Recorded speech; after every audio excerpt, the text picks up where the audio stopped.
शुरू। अस्सलाम वालेकुम नाज़रीन, मैं कामरान अब्बास, आपका दोस्त, आपका host, monthly high flying pigeon magazine के सेगमेंट उड़ाने पहचान में मौजूद हूँ जनाब उस्ताद अलीम ख़ान रामपुरी ऑफ कराची इनकी तरफ। और बड़ा ही ज़बरदस्त रिज़ल्ट होता है, बड़े ही अच्छी टिप्स देते हैं। लाइव वीडियो भी हमने दिखाई है, लेकिन उसमें आपको एक दो टिप्स जो है हमने नहीं दी, वो टिप्स हमने सोचा था कि आपको रिकॉर्डेड वीडियो में देंगे। बड़ी ही अच्छी रिज़ल्ट आ रहे हैं बांग्लादेश में, स्पेशली बड़े अच्छे रिज़ल्ट आ रहे हैं। तो हम बात करेंगे अलीम भाई से। अलीम भाई से पूछेंगे कबूतरों के बारे में। अलीम भाई, पाकिस्तान में आपने पंजाब पूरा देखा, रावलपिंडी इस्लामाबाद तक का शौक किया पूरा, हाँ, एक एक शहर देखा, एक एक शहर देखा, कबूतरबाजी के हवाले से देखा। जी जी जी। कराची में भी आपने देखे, बांग्लादेश में भी आपके शागिर्द उड़ रहे हैं। तो हर जगह कबूतरों को कैसे मेंटेन किया जाता है, किस तरह से ये आप कर रहे हैं कि हर जगह इतना अच्छा रिजल्ट आ रहा है? देखें, आपकी अगर चॉइस, आपकी सिलेक्शन अच्छी है तो आपको रिज़ल्ट बहुत अच्छा मिलेगा, और आप जल्दबाजी में फैसले करेंगे तो आपको इतना अच्छा रिज़ल्ट नहीं मिलेगा। सही। बांग्लादेश में मेरे बाख्तियार थे, अब वो उस्ताद हो गए। मैंने पहला उस्ताद उन्हें बनाया मीर शान साहब, ठीक है। अब वो वहाँ पे माशाल्लाह आप ये देखें, शान फाइटर मेरा ग्रुप है, और कमो बेश इस वक्त 30-35 शागिर्द हैं तो वहाँ पे। अच्छा, मीर शान को सबसे पहले उस्ताद बनाया, अब 4 उस्ताद और बना दिया, यानी 5 उस्ताद। अब ग्रुप चल रहा है। अब वहाँ के आप अगर हिस्ट्री उठाएं, किसी से पूछें, वहाँ बड़े टूर्नामेंटों में, जितने भी बड़े टूर्नामेंट हैं, 99% शान फाइटर ने पहली दूसरी पोजीशनें हासिल की हैं। अच्छा, तो बहुत अच्छे लोग हैं, पढ़े लिखे लोग हैं, समझदार लोग हैं, डॉक्टर हैं उसमें, 2-2 3-3 डॉक्टर हैं, और जो उन्हें बताओ उस पर अमल करते हैं। मेरा बाख्तियार बहुत समझदार है मीर शान, सही। वो बाकायदा फिर मैं उसे बताता हूँ, वो आगे टिप्स देता है। मेरे शागिर्द मुझसे हर वक्त राब्ते में रहते हैं, सावन हैं, दूसरे जितने शागिर्द हैं, डॉक्टर मसूद हैं, दूसरे जितने भी हैं, हर एक कुछ ना कुछ पूछते रहते हैं और उस पर अमल करते रहते हैं, और रिजल्ट फैज से फैजियाब हो रहे हैं। जबरदस्त। कोई एक ऐसी टिप, जैसे आपने बारीक पर एक टिप दी थी मिक्की मियां साहब, इसी तरह कोई ऐसी टिप दें कि ब्रीडिंग भी हमारी चलती रहे और परफॉर्मेंस भी हमारी चलती रहे। देखिए, इसके लिए सबसे अच्छी टिप ये है कि आप एक टॉप क्लास कबूतर जो आपके शहर में कहीं पे उड़ा हो, सीज़न के बाद विद इन अ वीक आप उसको जाके, अगर वो आपके हाथ में देता है तो उसको गौर से रीड करें और उस स्ट्रक्चर को महसूस कर लें। इतना आप डीपली महसूस करें कि आप कहीं बैठे हुए हों और आप कोई कबूतर पकड़ें तो आपके ज़बान से बेख्तियार निकले, वाह। अच्छा, ये कब निकलेगा? जब आपको पता होगा। बिल्कुल सही। तो ये एक टिप ऐसी है, मैं इसकी एक ज़िंदा मिसाल दे दूँ। मेरे एक शागिर्द ने, मैंने उससे कहा, यार ये 2 कबूतर मुझे लग रहा है, पट्टी वालों का दौर था, मैंने ये कबूतर रात 10 बजे के बाद बैठना चाहिए, ये अब आज रात बात कर रहे हैं, सुबह उड़ाना है। अच्छा। उसने कहा, यार अलीम भाई ये कैसे पता चलता है? मैंने कहा, यार बात चीज़ें ऐसी हैं कि मैं तुम्हें बताना और समझाना भी चाहूँ तो नहीं कर सकता। मैंने, मेरे हाथों में आया, दिल ने कहा वाह, ज़बान से निकला क्या बात है, दिमाग ने, मेरी मेमोरी ने काम करा कि यही बैठेंगे। मैंने, ये फीलिंग है, ये पकड़ के मुझे जो फीलिंग हुई वो मैंने बता दी, और उस दिन अल्लाह ताला का बड़ा करम है कि वो 10 बजे के बाद ही बैठी। बिल्कुल सही। अब वो बेचारा पूछता रहा, मैंने 2-4 साल शौक करो, जब कबूतर बैठते हैं उनको पकड़ो। तो 4-5 साल बाद कहने लगा, अलीम भाई आप सही थे, और अब मैं महसूस करके वाकई मुझसे भी निकलता है कि ये कबूतर बैठेंगे और वही कबूतर बैठते हैं। तो ये फील करने वाली बात है। बिल्कुल सही। अच्छा, एक आखिरी टिप, दुम का किरदार जरा समझा दें। आपके इलाकों में तो दुम का बड़ा किरदार है। देखें, किसी भी, बहुत आसान लफ्ज़ों में समझा रहा हूँ, किसी भी चीज़ की ज़्यादती नुकसान दे, बस। वाह। और कमी भी?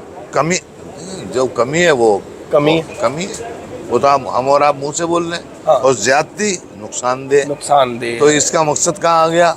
जो हमारे नबी सल्लल्लाहु अलैहि वसल्लम ने भी फरमाया, म्याना रा रवी, म्याना रवी। बिल्कुल सही। तो ना बहुत छोटी हो ना बहुत बड़ी हो, जितने पर के हिसाब से दुम हो। लोग कहते हैं बिल्कुल दुम के एंड तक हो, मैं कहता हूँ इतना छोटा भी चल जाएगा, कोई मसला नहीं।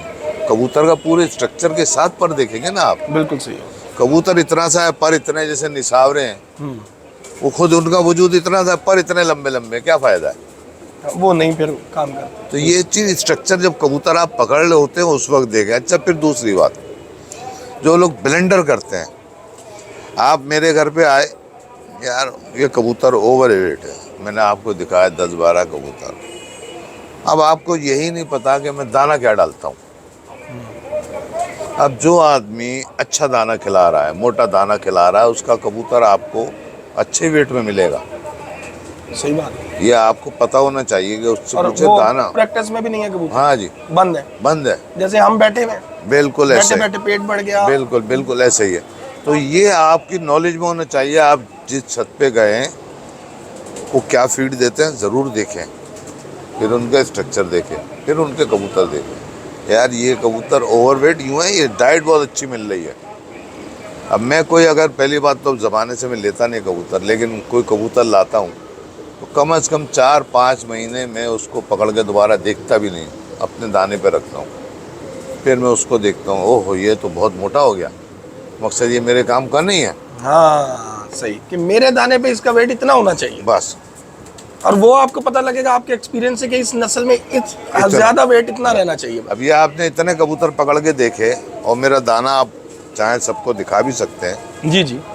मकसद मैं बाजरा शायद 10% डालता हूँ, टोटल दाने में 10% बाजरा होता है। अच्छा, बस 365 दिन।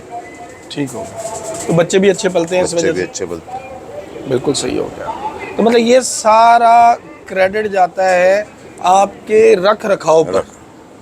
अगर आपने बंद कबूतर रखे हुए हैं, आप दाना डाल रहे हैं, तो वो वेट उनका ज्यादा ही मिलेगा, अब लेकिन उनकी नस्ल से बाहर नहीं मिलेगा। नस्ल से बाहर नहीं। अब आपको एक बात बताऊं, आप सर्दियों में भी आए मेरे पास, मेरे यहाँ रोज़ सफाई होती है। सही है। लेकिन आप अगर 80% मैंने लोगों को देखा सर्दियों में अपने खुड्डों की सफाइयाँ नहीं करते कि गर्मी रहे, बीट होगी, इंतहाई नुकसानदेह। अच्छा। इंतहाई नुकसानदेह। रुआं इतना उड़ता रहता है कि साइनस का प्रॉब्लम। कबूतर ही बर्बाद हो जाते हैं। बिल्कुल। और फिर वो बंद कर देते हैं शाम को। क्या फ़ायदा है? आप यहाँ मेरे यहाँ अच्छी छतों पे जितने भी जाएंगे, अंदर तक साफ, बिल्कुल खुड्डे, आप सारे खुड्डे देख लें, कहीं बीटे नहीं है। हाँ, बिल्कुल। कहीं पे भी। अभी वो चाहेगा यहाँ से वहाँ तक सब सफाई करेगा। रोज कितनी सर्दी पड़ी, सब कुछ है कि हमारे पास कबूतर नहीं है।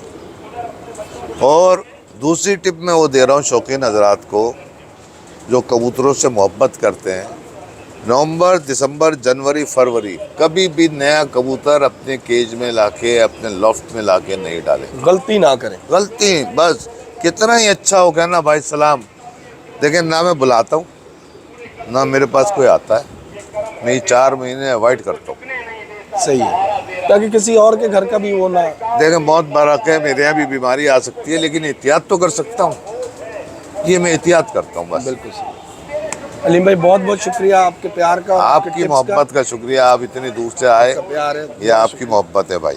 नहीं जी, ये उस्ताद अलीम खान ऑफ रामपुर, इनसे इंतहाई कीमती टिप्स आपको लेकर दी हैं, और उम्मीद करते हैं कि इन टिप्स पर जो लोग अमल करेंगे वो आगे इंशाल्लाह कबूतर परवरी में ज़रूर कामयाब होंगे। और मीर शान साहब के लिए भी ये कहूँगा कि बांग्लादेश में उन्होंने अलीम खान साहब की शागिर्दी इख्तियार करके, और अब तो माशाल्लाह वहाँ पर उस्ताद हैं, तो जो प्रैक्टिकली कबूतर परवरी वहाँ पर कर रहे हैं और उसमें जो उनके रिज़ल्ट आ रहे हैं, तो उनको भी हमारी तरफ से बहुत बहुत मुबारक हो कि जितने उन्होंने इनामात इस साल भी उठाए हैं, और इंशाल्लाह उनके लिए हमारी तरफ से बेस्ट ऑफ लक कि आइंदा भी वो इसी तरह से अपनी कारकर्दगी दिखाते रहें। बड़े अच्छे दोस्त हैं और बड़ा प्यार उनसे हमारा रहा, मेरी बातचीत मेरी भी होती रहती है, बहुत शानदार खिलाड़ी हैं। पूरे ग्रुप को हमारी तरफ से बेस्ट ऑफ लक।